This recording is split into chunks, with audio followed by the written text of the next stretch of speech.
আসসালামু আলাইকুম। কেমন আছেন সবাই? আশা করি অনেক বেশি ভালো আছেন। বরাবরের মতোই আমি রুমা চলে আসলাম আরও একটা নতুন ভিডিও নিয়ে। এই মুহূর্তে কাছে কিংবা দূরে, দেশে কিংবা দেশের বাইরে, যে যেখান থেকে আমার ভিডিওটি দেখছেন সবাইকে জানাচ্ছি অসংখ্য ধন্যবাদ। আজকের এই ভিডিওতে বাংলাদেশি ভ্লগার মম হীরা আপুকে নিয়ে আমি কিছু কথা বলবো। আশা করব ভিডিওটি না টেনে সম্পূর্ণ ভিডিওটি দেখবেন। তো প্রথমে রান্না সম্পর্কে একটু বলে নিচ্ছি। সকালবেলায় শুরু হয়েছে ঝিরিঝিরি বৃষ্টি, আর বৃষ্টির দিনে কিন্তু খিচুড়ি খেতে ভালো লাগে আমরা সবাই জানি। তবে যদিও আমি একা মানুষ, আমার জন্য আমি খিচুড়ি রান্না করব না। আজকের নাস্তাটা একটু অন্যরকম করব। প্রতিদিন তো হচ্ছে চা পরাটা কিংবা ভাত এইসবই রান্না করি। আজকেও কিন্তু রুটিই বানাবো, তবে রুটির সাথে হচ্ছে আমি বুটের ডাল দিয়ে মুরগির মাংসটা ভুনা করব। এটা খেতে কিন্তু বেশ ভালো লাগে। তো আপনারা ভিডিও দেখতে থাকেন, আর আমি হীরা আপুকে নিয়ে কিছু কথা আপনাদের সাথে শেয়ার করছি। আপনি মানেন আর নাই বা মানেন, এই পৃথিবীতে একজন মেয়ের সবচেয়ে বড় শত্রু হলো আরেকজন মেয়ে। একটা মেয়ে কখনোই কেন জানি আরেকটা মেয়ের ভালো সহ্য করতে পারে না। বাংলাদেশি ব্লগার মম হীরা আপুই হলো তার আরেকটা উদাহরণ। হীরা আপু কিন্তু সোশ্যাল মিডিয়ার একজন পরিচিত মুখ। হীরা আপুকে চেনে না এমন মানুষ খুব কমই আছে। সে ইউটিউবে একজন সফল নারী, আর এটাই হলো তার দোষ। এখন দেখি অনেকে হীরা আপুকে নিয়ে ভিডিও বানাচ্ছে, এক একজনের টপিক এক এক রকম। একজন মানুষ হাজার চেষ্টা করলেও পৃথিবীর সবার কাছে ভালো হতে পারে না। হীরা আপুকেও যে সবারই পছন্দ করতে হবে ব্যাপারটা এমন না। তবে আমি ব্যক্তিগতভাবে হীরা আপুর ভিডিও খুব পছন্দ করি। সব কিছুই খুব সুন্দর, টিপটপ, পরিপাটি আর গোছানো থাকে, যে ব্যাপারটা সহজেই সবার নজর কাড়ে। আর এই জন্য হীরা আপুর ভিডিও সবাই অনেক বেশি পছন্দ করে, আর সুন্দর জিনিস কেনা পছন্দ করে। বলেন তো, হীরা আপুর উপরে একটা অভিযোগ হলো সে নাকি তার বাবার বাড়ির মানুষকে তার ভিডিওতে বেশি শো করে, শ্বশুরবাড়ির মানুষকে খুব একটা তার ভিডিওতে শো করে না। হীরা আপুর কোনো ভিডিওতে আমি কখনোই শ্বশুরবাড়ির লোকজনদের নিয়ে কোনো ধরনের বাজে কথা শুনিনি। তবে হ্যাঁ, এটা ঠিক, সে শ্বশুরবাড়িতে একটু কম যান, বাবার বাড়ির সাথে একটু বেশি অ্যাক্টিভ থাকে। এটা তো দোষের কিছু না। প্রতিটা মেয়েই শ্বশুরবাড়ির চেয়ে বাবার বাড়ি বেশি পছন্দ করে। এবার আসি সব কিছু সবসময় একদম পারফেক্টভাবে প্রেজেন্ট করার যে ব্যাপারটা, এই কথাটা কে না জানে। সোশ্যাল মিডিয়া আর বাস্তব জীবন কখনোই এক হতে পারে না। একজন প্রফেশনাল কন্টেন্ট ক্রিয়েটর সব সময় চাইবে সে যেন সফল হতে পারে, আর তাই সব সময় সে চায় তার কন্টেন্টগুলোকে খুব সুন্দর করে তার দর্শকদের সামনে তুলে ধরতে। যখন আপনি কিংবা আমি ভিডিও বানাই, আমরাও কিন্তু সেই একই কাজটা করি। আমরাও চাই আমরা যে ভিডিওটা করছি সেটা যেন খুব সুন্দরভাবে পরিপাটি করে দর্শকদের সামনে প্রেজেন্ট করতে পারি, যাতে তারা আমার ভিডিওটা পছন্দ করে। এবার কিছু মানুষের এটাতেও চলে, তাদের কথা হচ্ছে হীরা আপু সব কিছু এত পরিপাটি গোছানো কেন দেখায়। একটা মানুষ তো সবসময় এইভাবে গোছানো আর পরিপাটি থাকতে পারে না, আর কোনো সমস্যা থাকে না তার লাইফে, একদম স্মুথলি সব কিছু চলে। আরে ভাই, খুব দরকার পারিবারিক ঝামেলা বা অসুন্দর জিনিসগুলো সোশ্যাল মিডিয়ায় তুলে ধরার? আমি মনে করি পারিবারিক ঝামেলাগুলো সোশ্যাল মিডিয়াতে না দেখানোই ভালো। আরে ভাই, সোশ্যাল মিডিয়াতে তো একজন দুজন মানুষ থাকে না, হাজার হাজার লক্ষ লক্ষ মানুষ সোশ্যাল মিডিয়াতে। কয়েকটা ভিউজের জন্য নিজের পারিবারিক ব্যাপারগুলো এইভাবে সবার সামনে তুলে ধরার কি আছে?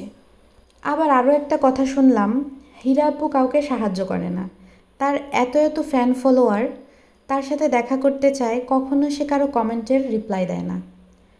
যারাই ইউটিউবে সফল হয়েছে তার পেছনে ফ্যান ফলোয়ারদের একটা গুরুত্বপূর্ণ ভূমিকা আছে, এটা কিন্তু স্বীকার করতেই হবে। এবার এই ব্যাপারটা যদি কেউ স্বীকার না করে তাহলে তো আমাদের কিছু করার নেই, তাহলে বুঝতে হবে যে তার ভিতরে মানবতা নেই। হীরা আপুর এই ব্যাপারটাই হচ্ছে আমার খারাপ লাগছে, সে কারো কমেন্টের উত্তর দেয় না। তো একটা সময় সে কমেন্টের উত্তর দিত, বাট তার সেকেন্ড বেবিটা হওয়ার পর হচ্ছে গিয়া সে আর কারো কমেন্টের উত্তর দেয় না। যেখানে আপনার দর্শকরা আপনাকে এতটা ভালোবেসে খুব নিখুঁতভাবে আপনার 14-15 কিংবা 20 মিনিটের একটা ভিডিও দেখে নিচ্ছে শুধু আপনাকে ভালোবেসে, আপনি যদি একটা কমেন্টের রিপ্লাই দেন তাতে কি তারা হয়তো বড়লোক হয়ে যাবে না, কিন্তু ভিতর থেকে খুশি হবে। আর আপনার ফ্যান ফলোয়ারদের জন্য আপনি তো এতটুকু করতেই পারেন। আর বাকি রইল সাহায্য করার কথা। ভাই কে কাকে সাহায্য করে বলেন তো? এই যে সেদিন রাস্তার পাশে একজন ব্যবসায়ীকে পাথর মারতে মারতে মেরেই ফেললো, কেউ সাহায্য করেছে? অথচ হাজার হাজার মানুষ ছিল রাস্তায়। আজ যদি কেউ সাহায্য করতো, এগিয়ে আসতো, তাহলে ওই যে ওই বাচ্চা দুটো এতিম হতো না। আর হীরাপু কমেন্টের মাধ্যমে কতটুকুই বা সাহায্য করতে পারবে বলেন? যদি ইচ্ছে থাকে সাহায্য করার তাহলে কমেন্টের মাধ্যমেও করা যায়। এখন যে করবে না ভাই, তাকে নিয়ে সমালোচনা করে তো লাভ নাই।